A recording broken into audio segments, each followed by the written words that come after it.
여러분 반갑습니다. 오늘 영상은 꽤 중요합니다. 먼저 하나만 여쭤보겠습니다. 지난 2025년 가장 강했던 섹터가 무엇이었습니까? 바로 로봇주였습니다. 로보티즈는 1년 사이 큰 폭의 상승을 기록했고 원익홀딩스 역시 강한 흐름을 보여줬습니다. 하지만 냉정하게 보셔야 합니다.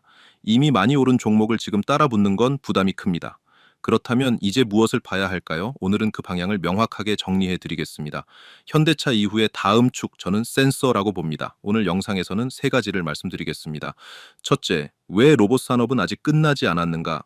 AI가 더 이상 서버 안에만 머무는 시대가 아니라 현실에서 움직이기 시작한 시대이기 때문입니다. 둘째, 왜 현대차가 중요한가?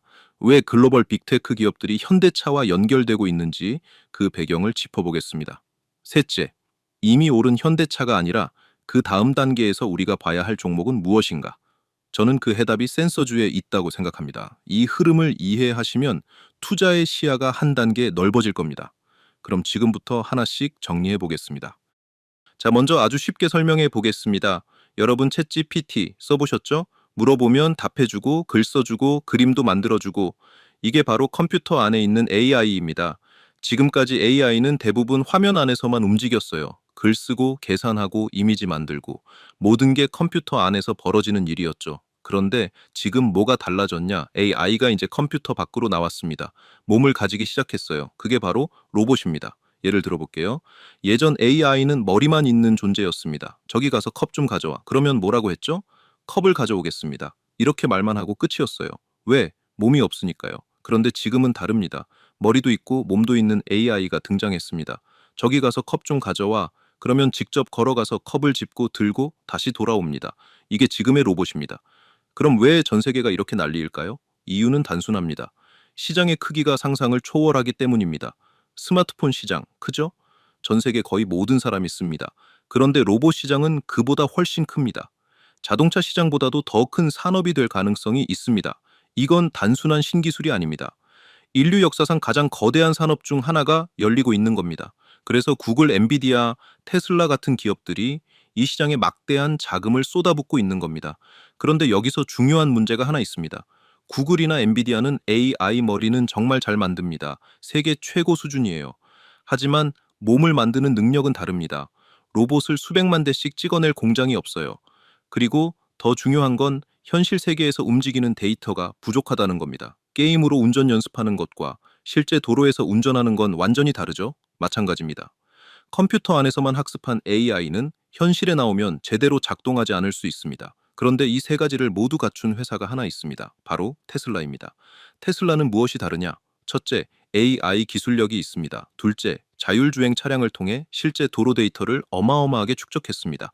셋째, 대량 생산 공장을 이미 갖고 있습니다. 즉, 머리도 있고 데이터도 있고 몸을 찍어낼 공장도 있는 겁니다. 그래서 로봇도 같은 생산 시스템 안에서 만들 수 있습니다. 이 모든 걸 혼자서 해낼 수 있는 구조예요. 그래서 테슬라의 기업 가치가 높은 겁니다. 그렇다면 구글과 엔비디아는 어떨까요? AI 성능만 놓고 보면 테슬라보다 더 뛰어나다는 평가도 받습니다. 하지만 한 가지가 부족합니다. 몸을 현실에서 대량으로 만들어낼 파트너가 필요하다는 점입니다. 그리고 바로 여기서 우리가 주목해야 할 기업이 등장합니다. 그런데 구글이나 엔비디아 입장에서 가장 큰 고민이 뭘까요? 머리는 최고 수준인데 몸을 만들 공장이 없습니다. 그리고 현실 세계 데이터를 충분히 쌓아본 경험도 부족합니다. 그래서 누구를 찾았을까요? 바로 현대차입니다. 현대차는 뭐가 있느냐? 첫째, 전 세계에 깔린 생산 공장입니다. 한국, 미국, 유럽, 인도, 중국까지 이미 글로벌 대량 생산 체계를 완성해 둔 회사입니다. 둘째, 제조 기술력입니다. 여러분, 로봇 다리 움직이는 기술이 완전히 새로운 영역 같지만 사실 자동차 구동 기술과 상당 부분이 겹칩니다. 모터 제어, 정밀 구동, 내구성 설계, 로봇 관절과 자동차 부품은 생각보다 기술 뿌리가 비슷합니다. 셋째, 이미 보스턴 다이내믹스를 인수했습니다. 유튜브에서 춤추고 뛰어다니는 로봇 보셨죠? 그게 바로 보스턴 다이내믹스입니다. 정리해보면 이렇게 됩니다. 구글의 똑똑한 AI 머리, 현대차의 튼튼한 제조 능력은 실제로 움직이는 로봇 완성 엔비디아의 고성능 칩, 현대차의 대량 생산 공장은 산업용 로봇 양산 체계 구축, 서로 부족한 부분을 정확히 채워주는 구조입니다. 현대차 입장에서는 AI 역량을 보완할 수 있고 구글, 엔비디아 입장에서는 현실 세계로 나올 수 있는 몸을 얻는 겁니다. 완벽한 윈윈 구조죠. 그런데 이런 질문이 나올 수 있습니다. 중국도 공장 많지 않습니까? 왜 굳이 한국이었을까요? 답은 단순합니다. 미국과 중국은 지금 AI 기술 패권 경쟁 중입니다. 전략 산업을 경쟁국에 맡길 수는 없습니다. 미국 입장에서 기술력 있고 제조 능력 있고 정치적으로 신뢰할 수 있는 파트너가 필요했습니다. 그 조건을 가장 충족한 나라가 한국이었던 겁니다. 그래서 자본이 움직이기 시작했습니다. 현대차 주가 흐름 보셨죠? 단순히 자동차 많이 팔아서 오른 게 아닙니다. 시장이 현대차를 자동차 회사가 아니라 피지컬 AI 기업으로 보기 시작했기 때문입니다. 현대모비스도 비슷합니다. 로봇 관절, 구동 시스템과 연결되는 기술력이 부각되면서 평가 방식이 달라졌습니다. 하지만 여기까지는 이미 많이 알려진 이야기입니다. 현대차 좋다, 현대모비스 좋다, 시장에 다 퍼진 이야기죠. 그리고 가격도 이미 많이 움직였습니다. 지금 쫓아가는 건 부담이 있습니다. 그럼 이제 무엇을 봐야 할까요? 여기서부터가 오늘의 핵심입니다. 로봇 하나를 만들려면 뭐가 필요할까요? 첫째, 관절. 로봇이 움직이려면 관절이 있어야 합니다. 전문 용어로는 액추에이터지만 그냥 로봇의 근육기라고 생각하시면 됩니다. 이건 이미 시장에서 주목을 받았습니다. 둘째, 머리. 고성능 AI 칩이 필요합니다. 이건 엔비디아가 담당합니다. 셋째, 배터리. 로봇도 결국 전기로 움직입니다. 이건 삼성 SDI 같은 기업들이 연결됩니다. 다만 배터리 섹터는 아직 사이클을 더 봐야 하는 구간입니다. 그리고 넷째, 센서입니다. 여기가 진짜 핵심입니다. 로봇이 걷고 짚고 피하고 판단하려면 결국 세상을 봐야 합니다. 눈이 있어야 하고 거리감을 알아야 하고 힘을 감지해야 합니다. 센서 없이는 AI도 관절도 배터리도 전부 무용지물입니다. 그리고 여기까지 시청해 주신 분들을 위해 제가 작은 선물 하나를 준비했습니다. 요즘 시장 솔직히 말해서 투자하기 굉장히 까다로운 구간입니다. 지수는 크게 빠지지도 않았는데 체감은 이미 하락장에 들어온 것 같다고 느끼시는 분들 많으실 겁니다. 하루 오르면 이틀 밀리고 반등 같아 보이면 바로 눌립니다. 그러다 보니 지금 개인 투자자분들 대부분이 시장에서 비슷한 상태에 놓여 있습니다. 확신은 없고 불안은 커졌고 들어가자니 무섭고 안 들어가자니 뒤처질까 두렵습니다. 그런데 더 무서운 건 이겁니다. 지금 많은 분들이 내 판단이 틀린 게 아닐까가 아니라 주식이라는 게 원래 이렇게 어려운 건가? 라는 생각까지 하고 있다는 거죠. 이 순간부터 투자는 더 어려워집니다. 왜냐하면 시장을 의심하는 게 아니라 자기 자신을 의심하기 시작하기 때문입니다. 하지만 제 생각은 조금 다릅니다. 지금 시장이 특별히 더 무서운 게 아니라 본인만의 기준 없이 매번 시장에 반응하며 매매를 하고 계시기 때문에 투자가 어려워진 겁니다.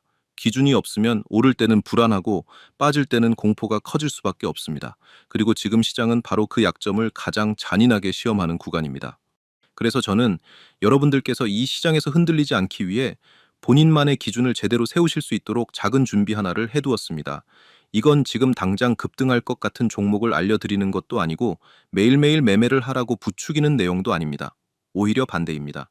시장이 흔들릴수록 감정이 아니라 오로지 기준으로만 판단할 수 있도록 도움을 드리기 위한 내용입니다. 저 역시 수많은 매매를 거치면서 손실도 겪어봤고 수익도 만들어봤습니다. 그런데 어느 순간 이런 생각이 들었습니다. 이렇게 감정에 따라 매매를 계속하면 결국 제자리 걸음이거나 언젠가는 크게 흔들리겠구나. 그래서 저는 매매 방식 자체를 바꾸기로 했습니다. 손실을 조금 보더라도 나만의 투자 기준을 먼저 세워보자. 그리고 그 기준을 최대한 구체화해보자. 그 이후로 시장을 바라보는 시선이 완전히 달라졌습니다. 제가 지금부터 말씀드릴 내용은 바로 그 과정에서 정리한 것들입니다. 이건 한 번 보고 끝나는 정보가 아니라 앞으로 투자 판단을 하실 때 계속해서 기준으로 삼으실 수 있는 내용입니다. 이 부분 하나만큼은 제가 책임지고 말씀드릴 수 있습니다. 지금부터 소개해드릴 이 주식 전자책을 제대로 이해하신다면 앞으로 투자를 이어가시는데 분명히 큰 도움이 될 거라는 점입니다.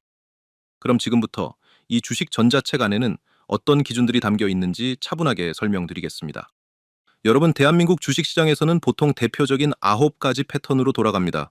쐐기형 패턴, 원형 바닥, 원형 천장, 트리플 바텀, 트리플 탑, 더블 바텀, 더블 탑, 역 헤드 앤 숄더, 마지막 헤드 앤 숄더까지. 다만 이 패턴들을 단순히 외워서 맞추는 용도로 사용하지는 않습니다. 오늘은 그 중에서 역 헤드 앤 숄더 패턴 하나만 간단하게 설명드리겠습니다. 역 헤드 앤 숄더는 흔히 바닥 신호로 알려져 있지만 저는 이 패턴을 무조건 오른다는 신호로 보지 않습니다. 핵심은 가격보다 거래량과 흐름입니다. 왼쪽 어깨와 머리 구간에서 거래량이 줄어들고 오른쪽 어깨에서 가격은 크게 빠지지 않는데 거래량이 다시 붙기 시작하는지, 이 흐름이 만들어질 때만 매매를 고려합니다. 그리고 넥라인을 돌파할 때도 단순히 위로 넘겼다는 이유가 아니라 돌파 이후에도 가격을 지지해주는 힘이 유지되는지를 반드시 확인합니다. 이런 기준 없이 모양만 보고 들어가면 역헤드 앤 숄더는 실패 패턴이 되기 쉽습니다. 그래서 이 전자책에서는 각 패턴마다 언제 의미가 있고 언제 속임수가 되는지를 함께 정리해 두었습니다. 그리고 이 전자책 안에는 주식 초보자분들도 쉽게 따라할 수 있는 매매법이 있는데 대표 매매법 두 가지만 정리했습니다. 첫 번째는 단타 매매 비법입니다. 흔히 단타라고 하면 빠르게 사고 빠르게 파는 위험한 매매라고 생각하시는 분들 많습니다. 하지만 제가 사용하는 단타 매매는 무작정 움직이는 가격을 쫓아가는 방식이 아닙니다. 짧은 시간 안에 수급과 거래량이 명확하게 몰리는 구간만 선별해서 들어가는 매매입니다.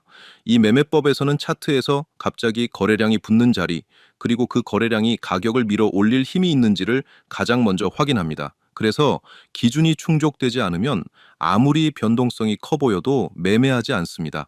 빠른 수익보다 빠른 판단과 빠른 정리에 초점을 맞춘 단타 매매법입니다. 두 번째는 세력의 거래량과 매집봉을 활용한 매매법입니다. 이 매매법은 차트에서 왜 이 가격에서 거래량이 터졌는지를 해석하는 데서 시작합니다. 주가가 크게 움직이지 않는데도 거래량이 꾸준히 쌓이거나 긴 윗꼬리나 아랫꼬리를 동반한 봉이 반복해서 나타나는 구간, 저는 이런 자리에서 누군가 물량을 모으고 있는지를 가장 먼저 의심합니다. 단순히 거래량이 많다는 이유가 아니라 가격 대비 거래량의 형태, 그리고 매집봉이 어떤 흐름으로 이어질 때 의미가 생기는지를 구체적으로 정리해 두었습니다. 이 매매법의 핵심은 세력을 따라가려는 게 아니라 세력이 이미 움직인 흔적이 남은 자리에서만 대응하는 것입니다. 그래서 이 두 매매법 모두 공통적으로 감으로 매매하지 않도록 기준을 만들어주는 구조입니다. 이렇게 주식 초보자분들께 뼈가 되고 살이 될 수 있는 내용을 정리해 두었습니다. 받는 방법은 어렵지 않습니다. 채널 하단의 구독 버튼 한번 눌러주시고 댓글에 구독 완료라고 남겨주시면 제가 직접 확인한 뒤 엄선한 노하우만 담은 주식 전자책 PDF 파일을 이메일로 보내드리겠습니다. 그럼 지금부터 영상마저 이어서 차분하게 살펴보겠습니다. 이제 로봇의 다음 핵심 센서를 조금 더 깊게 보겠습니다. 센서가 뭐냐? 아주 쉽게 말하면 로봇의 눈이고 손이고 감각입니다. 로봇이 제대로 일하려면 봐야 하고 만져야 하고 힘을 느껴야 합니다. 예를 들어 볼게요. 여러분이 컵을 집는다고 생각해 보세요. 눈으로 먼저 위치를 확인하죠. 손으로 만져보고 유리컵이면 살살, 쇠컵이면 조금 더 단단하게 힘을 줍니다. 이 모든 과정이 감각 덕분입니다. 로봇도 똑같습니다. 사람의 눈을 대신하는 카메라 센서, 피부를 대신하는 촉각 센서, 힘을 조절하는 압력 센서, 이게 전부 있어야 제대로 움직입니다. 공장에서 로봇이 부품을 집어 조립한다고 가정해 봅시다. 센서가 없으면 어떻게 될까요? 부품 위치를 정확히 못 보고 집을 때 힘 조절을 못 합니다. 깨뜨리거나 놓쳐버리기도 하고요. 관절이 아무리 좋아도 AI 칩이 아무리 똑똑해도 센서가 없으면 그냥 깡통입니다. 그래서 센서가 핵심입니다. 그럼 한국에서 센서를 가장 잘 만드는 회사는 어디일까요? 대표적으로 삼성전기와 LG노텍입니다.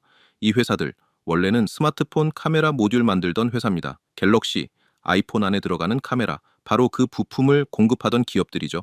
그런데 최근 몇 년간 스마트폰 시장은 정체됐습니다. 사람들이 폰을 자주 안 바꾸죠. 2년에서 3년은 기본으로 씁니다. 그래서 이 회사들 주가도 한동안 답답했습니다. 하지만 지금은 상황이 완전히 달라졌습니다. 스마트폰 센서 기술이 이제는 로봇으로 넘어가고 자동차로 넘어가고 AI 서버 부품으로까지 확장되고 있습니다. 사업 구조가 바뀌고 있는 겁니다. 쉽게 비유해 볼까요? 동네 빵집이 장사가 안 돼서 힘들었습니다. 그런데 빵만 팔던 가게가 커피도 팔고 케이크도 팔고 샌드위치도 팔기 시작했습니다. 고객층이 확 넓어졌겠죠. 지금 삼성전기와 LG노텍이 딱 그 모습입니다. 예전에는 스마트폰 부품 위주였다면 지금은 로봇 자동차, AI 서버까지 매출처가 완전히 달라지고 있습니다. 실제 주가 흐름을 보면 변화가 보입니다. 삼성전기 작년 중반과 비교하면 이미 상당히 올라왔습니다. 왜 올랐을까요? 단순히 스마트폰 때문이 아닙니다. 전장 부품, AI 서버용 기판, 고성능 카메라 모듈, 그리고 앞으로는 로봇 센서까지 시장이 스마트폰 부품 회사로 보던 시각에서 고부가 AI 전장 부품 회사로 재평가하기 시작한 겁니다. LG노텍도 비슷합니다. 애플 의존도 높은 회사라는 이미지가 강했지만 지금은 자율주행용 카메라, 로봇용 비전 센서, 고성능 광학 모듈 쪽으로 확장 중입니다. 로봇이 사람처럼 움직이려면 수십 개의 센서가 필요합니다. 눈 두 개로 끝나는 게 아닙니다. 거리 측정, 충돌 감지, 위치 파악, 힘 감지까지 전부 센서입니다. 결국 로봇 한 대당 들어가는 센서 개수는 스마트폰보다 훨씬 많을 수 있습니다. 이게 포인트입니다. 스마트폰은 정체됐지만 로봇과 자율주행은 이제 시작입니다. 그래서 저는 로봇 다음은 센서라고 말씀드리는 겁니다. 그런데 여기서 재미있는 포인트가 하나 있습니다. 이 회사들이 실적이 갑자기 두 배가 뛰어서 오른 게 아닙니다. 실적은 조금씩 개선되고 있지만 결정적으로 바뀐 건 사람들의 시각입니다. 아, 이 회사가 그냥 스마트폰 부품 회사가 아니구나. 로봇에 들어가는 핵심 부품도 만드는 회사구나. AI 서버 부품까지 확장하고 있네. 이렇게 인식이 달라지면서 주가가 먼저 반응한 겁니다. 현대차도 마찬가지입니다. 현대차 실적이 갑자기 두 배가 됐습니까? 아니죠. 그런데 주가는 크게 움직였습니다. 이유는 간단합니다. 자동차 회사에서 로봇과 피지컬 AI 기업으로 평가 기준이 바뀌었기 때문입니다. 삼성전기와 LG이노텍도 같은 흐름입니다. 스마트폰 부품 회사에서 로봇 AI 인프라 부품 회사로 재해석되고 있는 겁니다. 그래서 주가가 움직인 겁니다. 그럼 이런 질문이 나올 수 있습니다. 이미 많이 오른 거 아니에요? 겉으로 보면 그렇게 보일 수 있습니다. 하지만 저는 아직 초입이라고 봅니다. 왜냐하면 로봇이 아직 본격적으로 시장에 풀리지 않았기 때문입니다. 지금은 공장 테스트 단계입니다. 파일럿 적용 구간이에요. 대량 양산이 시작되면 센서 수요는 지금과 비교가 안 됩니다. 여러분, 로봇 한 대에 센서가 몇 개 들어갈까요? 최소 10개, 많으면 20개 이상입니다. 눈, 거리 인식, 충돌 감지, 힘 감지, 자세 제어. 몸 전체에 센서가 들어갑니다. 예를 들어 현대차가 로봇 1만 대를 생산한다고 가정해보죠. 그럼 센서는 10만 개에서 20만 개가 필요합니다. 수량이 곱하기로 늘어나는 구조입니다. 그리고 하나 더 있습니다. 메모리 반도체입니다. 스마트폰에도 램이 들어가죠. 8GB, 12GB 이런 식으로요. 그런데 로봇은 어떨까요? 로봇은 실시간으로 보고 판단하고 계산하고 움직여야 합니다. 즉 연산량이 훨씬 많습니다. 그만큼 메모리도 더 많이 필요합니다. 그래서 삼성전자, SK 하이닉스 같은 메모리 기업들도 이 흐름에서 빼놓을 수 없습니다. 정리해 보겠습니다. 로봇을 만들려면 관절, 센서, 메모리, 배터리가 필요합니다. 관절은 현대모비스, HL만도처럼 자동차 부품에서 기술을 쌓아온 기업들이 강점이 있습니다. 센서는 삼성전기, LG이노텍이 스마트폰을 통해 축적한 기술이 기반이 됩니다. 메모리는 삼성전자, SK하이닉스가 세계 최고 수준입니다. 배터리는 삼성 SDI, LG 에너지 솔루션이 글로벌 경쟁력을 갖추고 있습니다. 이 핵심 부품들이 전부 한국 기업들입니다. 그래서 저는 로봇 시대가 열리면 한국 제조업이 구조적으로 수혜를 받을 가능성이 높다고 보는 겁니다. 다시 한번 정리해보면 이렇습니다. 미국은 AI라는 머리를 만듭니다. 구글, 엔비디아 같은 기업들입니다. 한국은 몸을 만듭니다. 현대차, 삼성전기 주요 부품사들입니다. 머리와 몸이 결합되면 비로소 완성된 로봇이 나옵니다. 그래서 미국이 한국과 손을 잡은 겁니다. 이건 경쟁이 아니라 협력 구조입니다. 자, 이제 결론 정리해보면 딱 세 가지 종목만 기억하시면 됩니다. 첫 번째, 삼성전기입니다. 이미 많이 오른 건 사실입니다. 하지만 단순히 스마트폰 부품 회사로 보던 시각에서 로봇 AI 인프라 부품 회사로 재평가가 시작됐다는 점이 중요합니다. 작년 중반 이후 큰 폭으로 상승했지만 사업 구조 변화라는 관점에서 보면 아직 확장 구간에 있다고 볼 여지도 있습니다. 두 번째는 LG이노텍입니다. 구조는 삼성전기와 비슷합니다. 카메라 모듈, 광학 센서, 앞으로는 로봇용 비전 촉각 센서까지 확장 중입니다. 스마트폰 의존 기업이라는 이미지에서 자율주행 로봇 센서 기업으로 변신하는 과정에 있습니다. 세 번째는 SK 하이닉스입니다. 메모리 반도체 기업이죠. 로봇은 단순 기계가 아닙니다. 실시간 연산이 필요한 움직이는 컴퓨터입니다. 그만큼 메모리 수요가 늘어날 가능성이 큽니다. 이 세 가지 축, 센서와 메모리, 이 부분을 기억하시면 됩니다. 포트폴리오를 어떻게 가져가느냐는 각자의 성향에 따라 달라질 수 있습니다. 조금 더 보수적으로 접근하신다면 대형주 중심으로 안정적인 구성을 가져갈 수 있습니다. 센서 중심의 일부 완성차를 섞는 방식입니다. 조금 더 적극적으로 보신다면 센서와 메모리 비중을 높여 로봇 인프라 쪽에 집중하는 전략도 가능합니다. 다만 한 가지는 꼭 말씀드리고 싶습니다. 지금 당장 한 번에 매수하는 방식은 부담이 클 수 있습니다. 주식은 항상 변동성이 있습니다. 오늘 오르고 내일 조정받고 다시 오르는 흐름을 반복합니다. 그래서 분할 매수 접근이 훨씬 안정적입니다. 일정을 나눠서 들어가면 가격 변동에 대한 심리적 부담도 줄어듭니다. 그리고 시계는 최소 6개월 이상으로 보셔야 합니다. 로봇 산업은 단기 테마가 아니라 구조적인 변화이기 때문입니다. 올해 하반기부터 내년 사이 관련 산업 뉴스와 기업 이벤트들이 하나씩 구체화될 가능성이 있습니다. 시장에 기대가 쌓이는 구간과 실제 사업이 가시화되는 구간이 겹치면 관련 종목들이 재평가받을 수 있습니다. 조급해지지 마십시오. 투자에서 가장 위험한 건 조급함입니다. 그리고 몇 가지 꼭 피해야 할 행동도 말씀드리겠습니다. 첫째, 빚내서 투자하지 마십시오. 신용, 미수, 대출. 이건 정말 조심하셔야 합니다. 주식은 언제든 조정을 받을 수 있습니다. 좋은 종목이라도 흔들릴 때는 흔들립니다. 그런데 빚을 끼고 들어가면 그 흔들림이 버틸 수 없는 압박이 됩니다. 투자는 여유 자금으로 하셔야 합니다. 둘째, 한 종목에 몰아서 넣지 마십시오. 아무리 좋아 보이는 종목이라도 전 재산을 한 곳에 집중하는 건 위험합니다.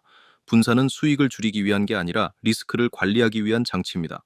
여러 종목에 나눠 담으면 시장 변동에도 훨씬 안정적으로 대응할 수 있습니다. 셋째, 단기 매매에 집착하지 마십시오. 오늘 사서 내일 파는 식의 접근은 운이 좋아야 가능한 전략입니다. 산업의 방향을 보고 투자하셨다면 최소 몇 달 이상은 지켜보는 여유가 필요합니다. 로봇 산업도 하루 만에 완성되는 게 아닙니다. 넷째, 이미 많이 오른 종목을 뒤늦게 쫓아가지 마십시오. 남들이 다 환호하는 구간에서 들어가면 리스크가 커질 수 있습니다. 현대차가 많이 올랐다고 그 자리에 지금 뛰어드는 게 답은 아닙니다. 항상 다음 단계가 어딘가를 고민해야 합니다. 그래서 저는 로봇 다음의 축으로 센서와 메모리를 말씀드리는 겁니다. 핵심은 단순합니다. 조급하지 않게 분산해서 여유 자금으로 산업의 흐름을 보고 접근하는 것. 이 원칙만 지켜도 투자 성과는 크게 달라질 수 있습니다. 오늘 말씀드린 내용은 당장 매수 버튼을 누르라는 이야기가 아닙니다. 앞으로 펼쳐질 흐름을 미리 이해하고 준비하자는 제안입니다. 차분하게, 길게 보십시오. 그게 결국 가장 빠른 길일 수 있습니다.